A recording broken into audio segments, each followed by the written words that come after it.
बल्दिया उज़्मा लाहौर के जो पेंशनर्स हैं वो इस वक्त हेल्थ अथॉरिटी की बेहिसी का शिकार हैं और उनको 2 माह से जो है वो पेंशन जो है वो नहीं मिल रही, जो इससे पहले भी 5 माह तक जो है कि रोक ली गई थी और उस पर भी वो एहतजाज करके उन्होंने अपनी पेंशन जो है वो वसूल की। लेकिन अब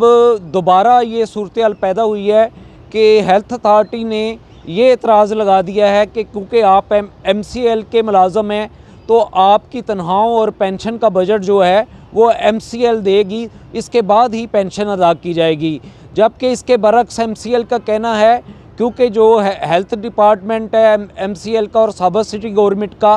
वो ज़म हो चुका है हेल्थ अथॉरिटी में, इसलिए हेल्थ अथॉरिटी की ही ज़िम्मेदारी है कि वो पेंशन जो है वो बर वक्त अदा करे। इस पे हम आपको बताते चलें तो ये जो 1500 के करीब पेंशनर्स हैं, ये इस वक्त इन्होंने सेक्रेटरी लोकल गवर्नमेंट से मुतालबा किया है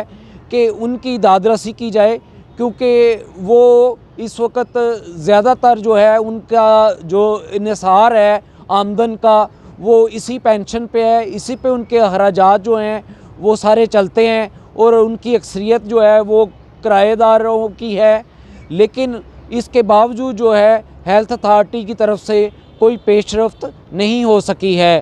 ये भी हम आपको बताते चलें कि जो साबिक़ सिटी गवर्नमेंट है और मौजूदा MCL है, इसका जो स्टाफ है ये